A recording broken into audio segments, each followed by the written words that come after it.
On va rejoindre en duplex David Delfolly. Bonjour, vous êtes professeur à Sciences Po à Lille. On vient d'entendre les résultats de cette grande enquête, également le point de vue d'un étudiant. On voudrait connaître également le point de vue d'un professeur. Comment se passe pour vous justement ce confinement ? Bonjour. Alors je viens de découvrir avec vous les résultats de cette enquête et en fait elle ne m'étonne pas du tout parce que c'est les constats que du côté enseignant on fait aussi en ce moment. Alors avec, comme votre sondage le montre bien, une très grande disparité et diversité des situations. Effectivement beaucoup d'anxiété de manière générale de la part des étudiants, mais avec des situations qui sont très extrêmes et qui renforcent toutes les inégalités d'ailleurs, entre ceux qui sont confinés seuls, ceux, et c'est la majorité d'après ce que l'on sait, qui seraient chez leurs parents, mais dans des conditions de vie qui sont parfois très différentes. Que quand vous êtes confiné avec vos parents dans une grande maison avec du terrain et que vous êtes confiné dans un appartement où vous êtes à plusieurs, où vous êtes obligé de prendre en charge des frères, des sœurs, que vous êtes confronté parfois à la tension qu'il peut y avoir dans un foyer où vivent beaucoup de personnes. Vous faites souvent l'allusion dans vos reportages à l'augmentation des violences conjugales, la consommation d'alcool. Et donc on a finalement en ce moment pour les étudiants une diversité de situations qui est très forte, mais surtout une très grande explosion des inégalités d'apprentissage entre nos étudiants au-delà de l'anxiété. Et puis il y a un point que je voudrais souligner qui est particulièrement criant chez les jeunes de cet âge-là, c'est que au-delà des mesures de continuité pédagogique qui sont mises en place,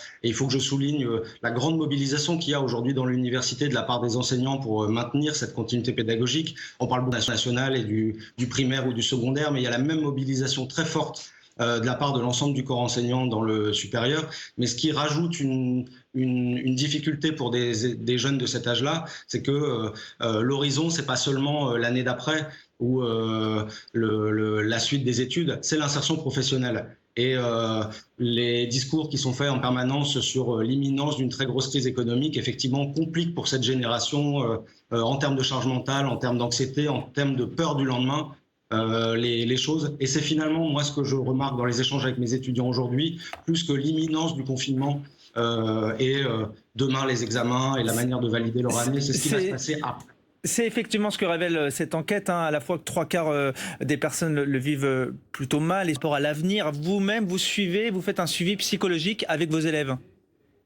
Oui, alors moi j'ai des fonctions particulières à Sciences Po Lille puisque au-delà d'être enseignant-chercheur, je suis responsable inclusion. Donc je suis moi individuellement avec un dispositif qui est très innovant dans notre école, qui est unique d'ailleurs, de suivi individuel de tous les étudiants qui présentent des difficultés et notamment des troubles cognitifs et psychiques. Effectivement, je suis en contact avec l'ensemble des cohortes d'étudiants puisque je continue moi-même à faire cours. Là, avant votre interview, là tout à l'heure, j'étais encore en cours avec certains de mes étudiants. Il faut vraiment faire un distinguo entre disons l'ensemble des cohortes et puis particulièrement des étudiants qui sont déjà identifiés comme étant plus fragiles parce qu'ils ont des difficultés, je vous dis, soit d'ordre psychologique, et il y en a beaucoup à cet âge-là, ou des difficultés cognitives. Chez eux, les difficultés de manière globale sont accentuées par ce qui se passe avec le confinement, avec de grosses difficultés de mise en œuvre. C'est compliqué de travailler seul, on est déjà fragile et vulnérable. L'absence de cadre que représente aller en cours, la sociabilité avec les autres, qui est particulièrement importante à cet âge-là, a un effet dépressif qui est très criant. Il faut juste que je précise, parce que c'est quand même un point intéressant dans cet environnement qui est quand même pas très réjouissant. Pour une toute petite partie des étudiants, la période actuelle a plutôt été une forme de soulagement. Dans les étudiants que nous suivons qui sont en grande difficulté, certains sont très fatigués.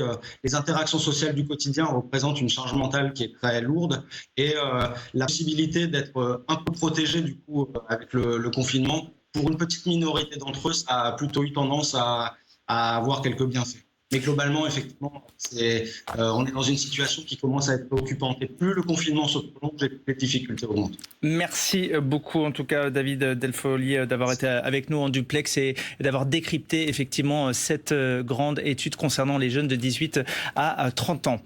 On va faire un point à présent sur l'actualité internationale consacrée donc au Covid avec